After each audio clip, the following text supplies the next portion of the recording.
Vamos abrir a palavra de Deus no livro de Êxodo, capítulo 25, o versículo 8. Êxodo 25, versículo 8.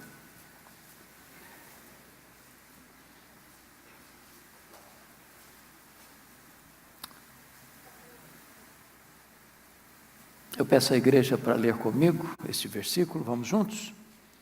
E me farão um santuário para que eu possa habitar no meio deles. E me farão um santuário para que eu possa habitar no meio deles. Está aqui, irmãos, um dos versículos mais importantes da Bíblia. Compreender o que esse texto significa para nós hoje pode revolucionar nossa vida espiritual. A Bíblia diz que Deus criou o homem à sua imagem, à sua semelhança, colocou este casal, homem e mulher, no jardim do Éden, lugar de delícias, e Deus tinha plena comunhão com este homem, com esta mulher, naquele lugar. Deus vinha conversar com eles, mas eles pecaram contra Deus, perderam a comunhão com Deus, e o pecado separou o homem de Deus, do próximo, de si e da natureza. Quando Deus, na sua providência generosa, vinha ter contato com este homem, ele tinha medo de Deus. As teofanias, as apresentações de Deus, causavam neste homem, muitas vezes, pavor. Então Deus toma uma decisão fundamental, romper isso, e mandar Moisés fazer um santuário, para que ele, Deus, o glorioso Deus, o santo Deus, pudesse habitar no meio do povo. Notem vocês que não é o homem quem procura Deus, é Deus quem procura o homem. É Deus quem desce. É Deus quem toma a iniciativa de vir habitar entre nós. Mas quando você vai examinar esta passagem, e esta passagem é o início de uma revelação progressiva, porque tudo isso aponta para frente, para a igreja, para você, que é o verdadeiro santuário de Deus, seu corpo que é a habitação de Deus. Mas esse texto está aqui para nós como um exemplo, como um tipo, como um modelo daquilo que Deus vai trabalhar e vai fazer até desaguar, até desembocar nesta plena revelação, quando a Bíblia diz que você é a morada de Deus.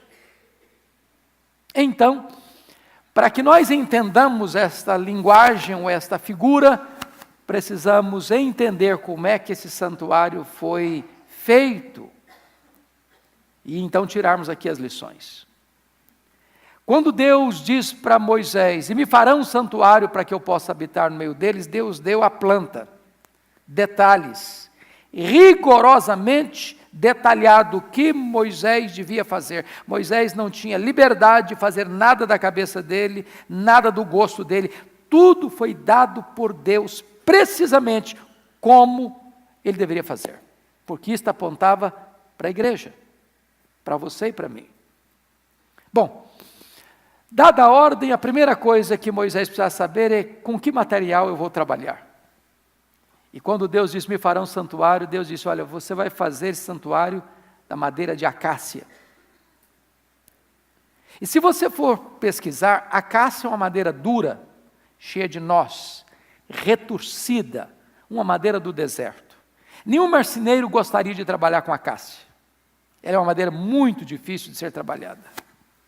Mas por que Deus não escolheu o cedro do Líbano, que era uma madeira nobre, macia, fácil de ser manipulada?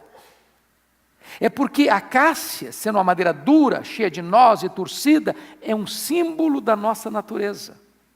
pecaminosa. Deus escolheu habitar em nós, apesar de saber que nós somos acácia, madeira dura, cheia de nós e retorcida, difícil de ser trabalhada. Bom, escolhida a madeira, tem uma outra decisão a tomar. É preciso sair a campo para derrubar essas árvores. E a primeira coisa que nós precisamos entender então é que nós não podemos ser morada de Deus, a não ser que o machado de Deus rompa, seccione as nossas raízes. A não ser que você morra, você não pode ser morada de Deus. Primeiro é preciso morrer para nós mesmos, para vivermos para Deus. E talvez o machado de Deus precisa passar nas suas raízes e derrubar você. E matar você, para que você possa viver para Deus, ser a habitação de Deus.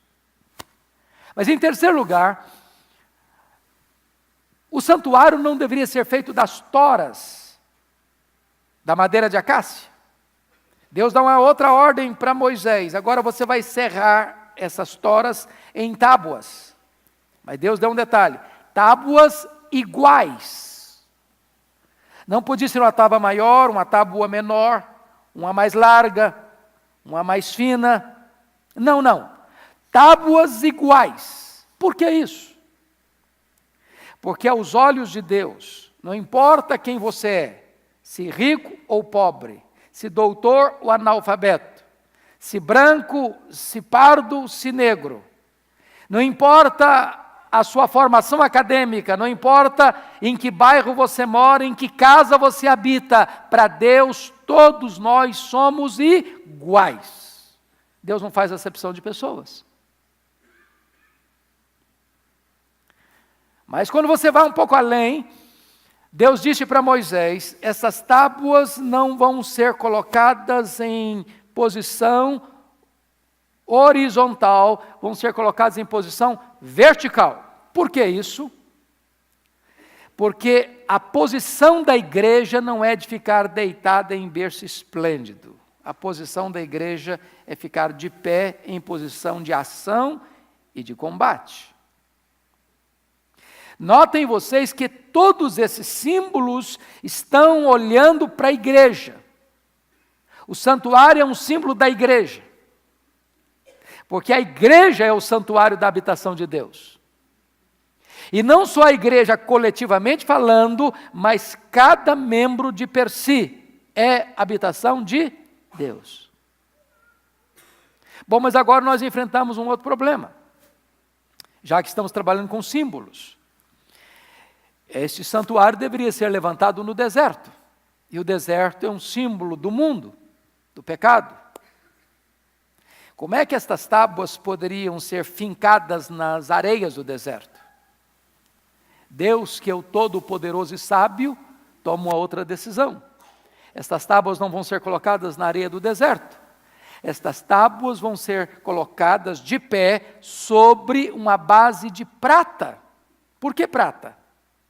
Porque prata fala de redenção. Em outras palavras, você está no mundo, mas você não é do mundo. Entre você e o mundo há uma base de prata. Entre você e o mundo há a cruz de Cristo. Você é como uma canoa dentro de um rio.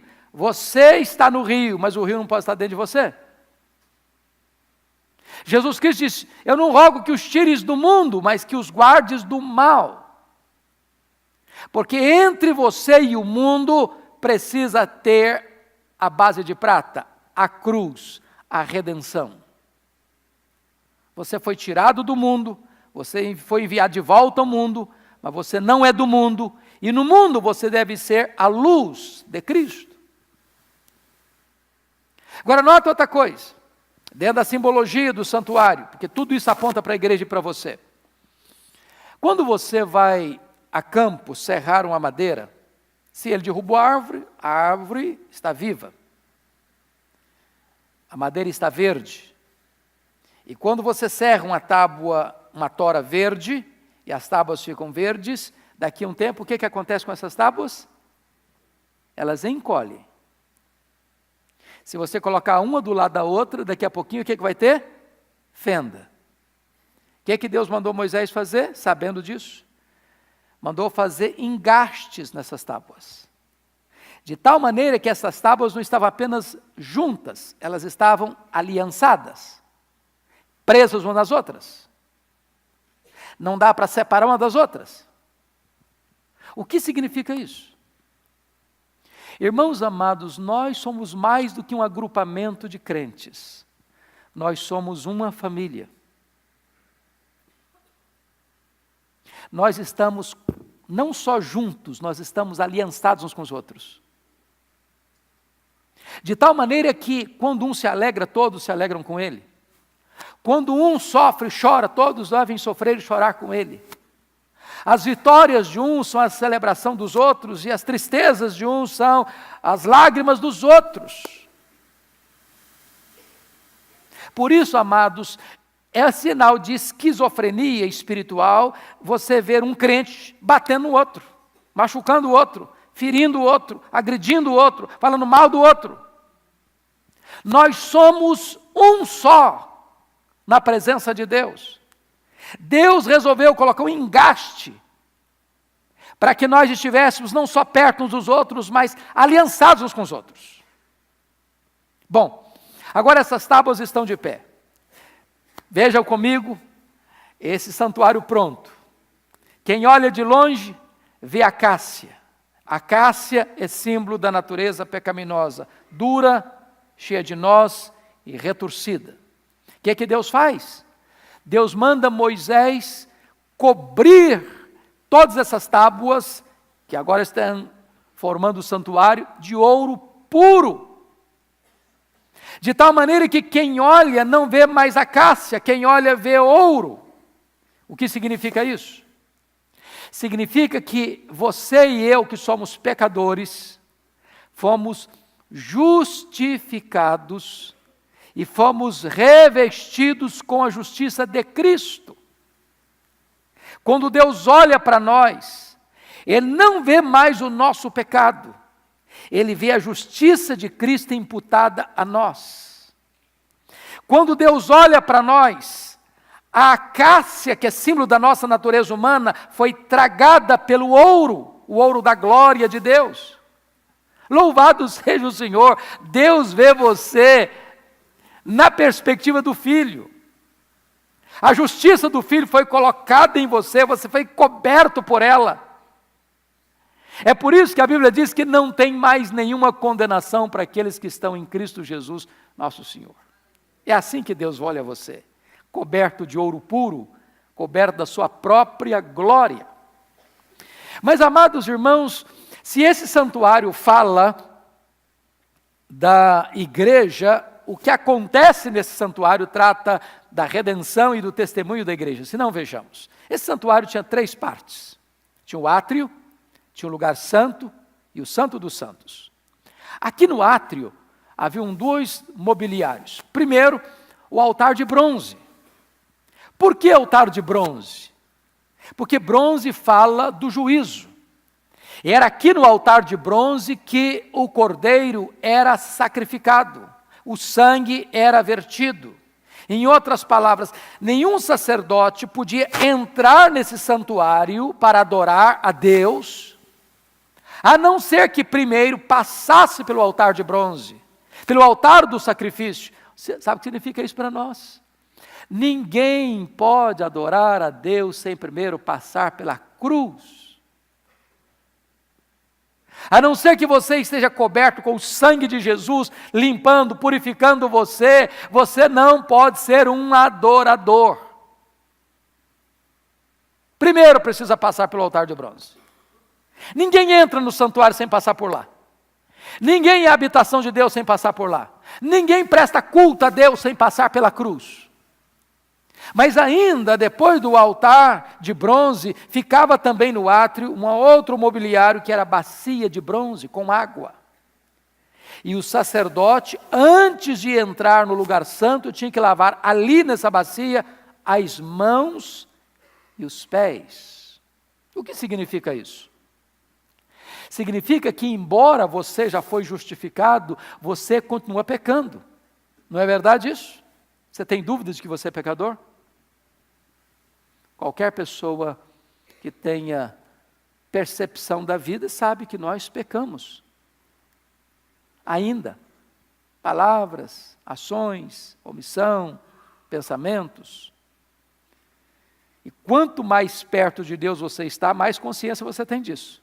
Quanto mais longe de Deus, menos consciência você tem disso. Então, para que você chegue à presença de Deus para adorar, você tem que ter mãos limpas e pés purificados. Você tem que passar constantemente por esse processo da santificação.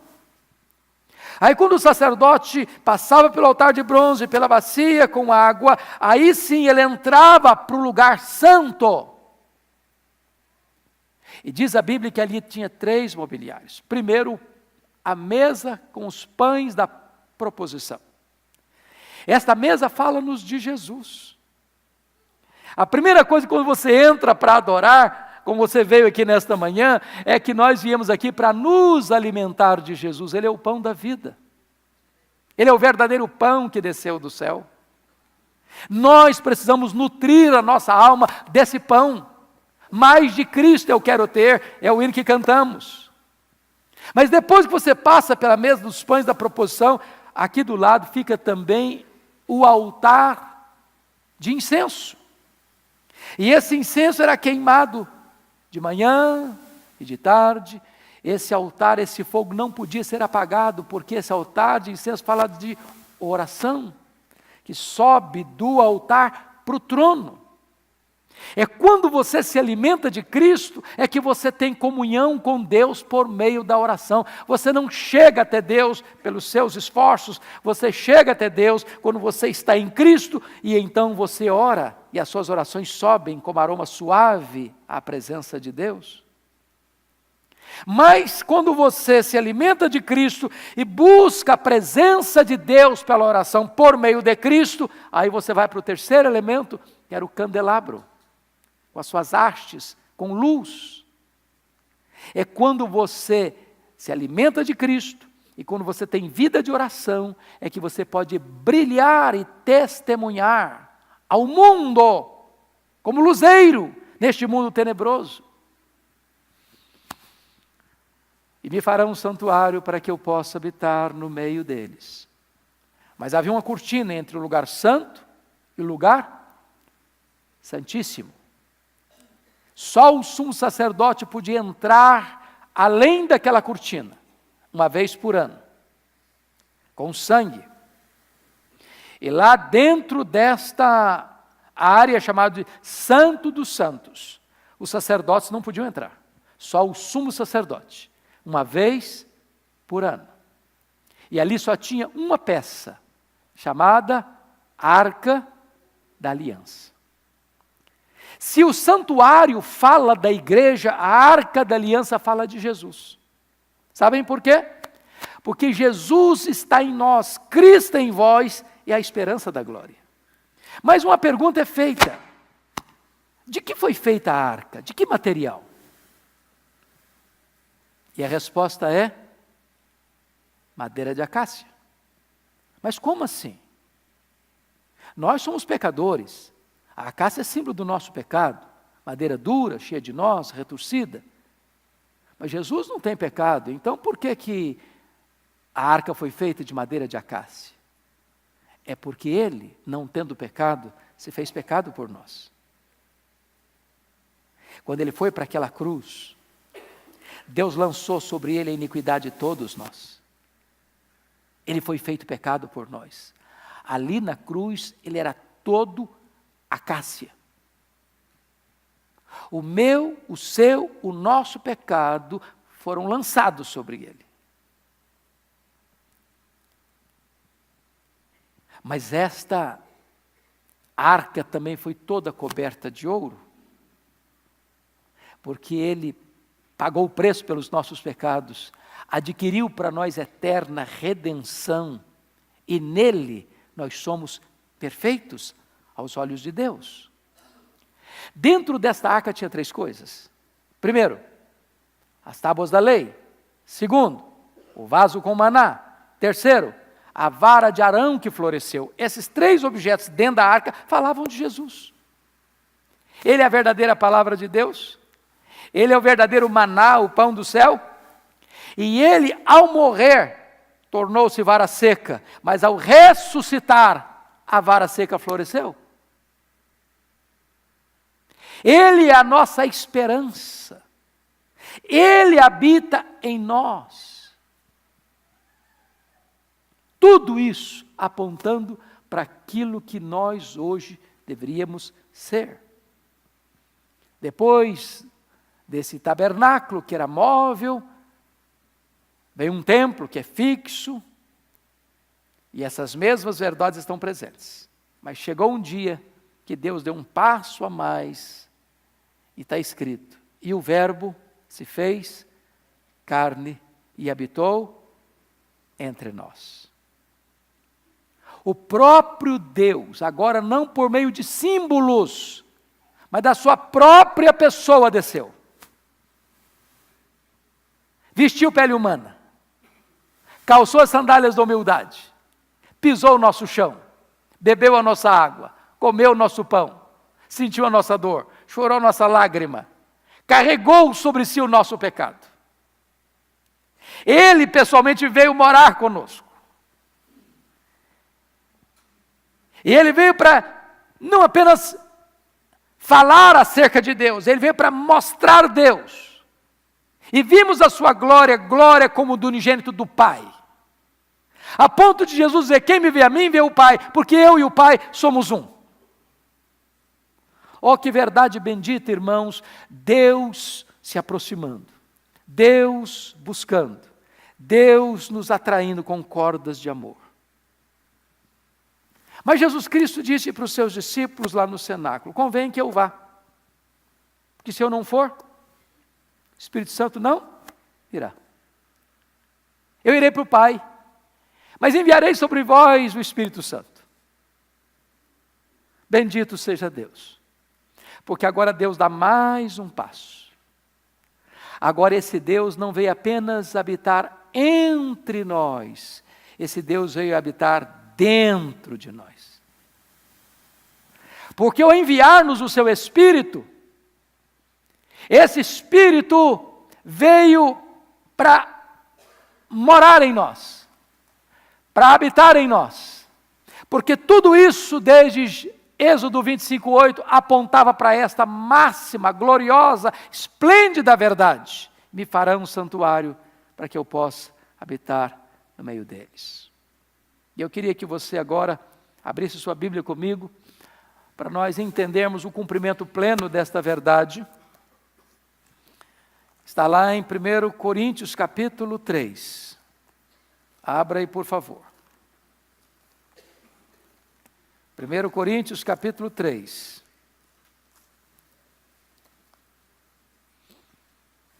Versos 16 e 17.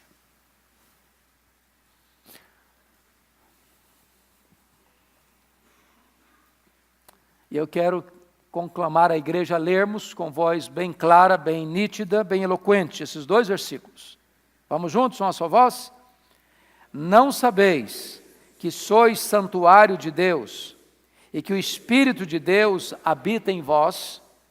Se alguém destruir o santuário de Deus, Deus o destruirá, porque o santuário de Deus que sois vós é sagrado.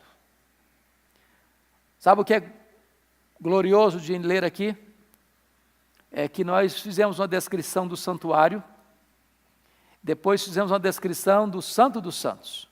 O santuário tinha 3 áreas: o átrio, o lugar santo e o Santo dos Santos. Havia uma cortina que separava o lugar santo do Santo dos Santos. E esse Santo dos Santos, só o sumo sacerdote podia entrar uma vez por ano. E quando ele fazia o sacrifício e derramava o sangue ali sobre o propiciatório, a tampa da arca, diz a Bíblia que a Shekinah de Deus, a glória de Deus ali se manifestava. Quando Paulo diz aqui: não sabeis que sois santuário de Deus e que o Espírito de Deus habita em vós, a palavra santuário aqui não é santuário. Na língua grega, a palavra santuário aqui é a mesma palavra para santo dos santos. Você não é apenas o santuário, você é o santo dos santos. O seu corpo é exatamente o palco onde a glória de Deus se manifesta. Sabe o que é glorioso? No dia que Jesus morreu na cruz, diz a Bíblia, que o véu se rasgou de alto a baixo. Sabe o que significa isso? Naquele momento, estava acabando o sacerdócio levítico. Naquele momento estava se encerrando um ciclo de tipologia, de preparação para a consumação dessa verdade. Agora não tem mais sumo sacerdote, agora não tem mais alguém para representar você, agora todos nós fomos feitos sacerdotes. E todos nós podemos entrar com ousadia na presença de Deus, para adorar a Deus, porque agora nós temos livre acesso à presença de Deus. E mais, o seu corpo é o santo dos santos, onde o Espírito Santo habita e onde a glória de Deus se manifesta. Veja comigo o capítulo 6, versículo 19 e 20. Vamos ler de novo, todos juntos, por favor. 1 Coríntios 6, 19 e 20. Toda a igreja, por gentileza. Vamos juntos. Acaso não sabeis que o vosso corpo é santuário do Espírito Santo, que está em vós, o qual tendes da parte de Deus, que não sois de vós mesmos, pois fostes comprados por preço. Agora, pois, glorificai a Deus no vosso corpo. Irmãos, se nós entendermos esta verdade, ela pode mudar por completo a nossa vida. Por exemplo, nós temos noção daquilo que é profano e sagrado. Todo ser humano tem essa noção. Pelo simples fato de você entrar por aquelas portas, estar aqui nesse ambiente, você já tem uma postura diferente. Não é verdade? Não é verdade, irmãos? Nós temos uma postura diferente. Você não fala qualquer coisa aqui dentro. Você tem respeito por essa casa. Essa casa, embora de madeira, de tijolo, de pedra, de cimento, ela foi consagrada para o serviço de Deus. Mas o santuário que Deus habita não é um santuário feito por mãos humanas. O verdadeiro santuário de Deus, embora essa casa deva ser respeitada mesmo, mas o verdadeiro santuário de Deus é o seu corpo. É no seu corpo que Deus habita. É Ele que é o Santo dos Santos. Agora, pense comigo se nós ousaríamos profanar a casa de Deus. Só em pensar isso já nos causa um profundo constrangimento. Não sabeis que sois vós santuário de Deus, que o Espírito de Deus habita em vós? Mas quem habita em nós? Levo você para Efésios 3,19, quando Paulo ora para que você e eu sejamos tomados de toda a plenitude de Deus, o Pai. Levo você para Efésios 1,23, quando diz que a igreja é a plenitude daquele que a tudo enche, ou seja, Jesus Cristo. Levo você para Efésios 5,18, quando Paulo diz, enchei-vos do Espírito. Você é a morada não apenas do Espírito, você é a morada do Pai, do Filho e do Espírito Santo. Mas você não é apenas a morada do Pai, do Filho e do Espírito Santo, você é a morada da plenitude do Pai, da plenitude do Filho e da plenitude do Espírito Santo. Se a Bíblia diz que nem os céus dos céus pode conter Deus, a Bíblia está dizendo que você, eu, nós, igreja, somos a morada plena do Pai, do Filho e do Espírito Santo. Somos vasos de honra. É verdade, frágeis, barro. Mas a grandeza desse vaso, desse santuário, não está no santuário, está em quem mora no santuário. Temos em vasos de barro um tesouro, e esse tesouro é a própria presença do Pai, do Filho e do Espírito Santo. Oh, gloriosa verdade, que foi revelada lá no passado, que se consuma em nós hoje, e me fará um santuário para que eu possa habitar no meio deles. Que Deus nos abençoe. Amém.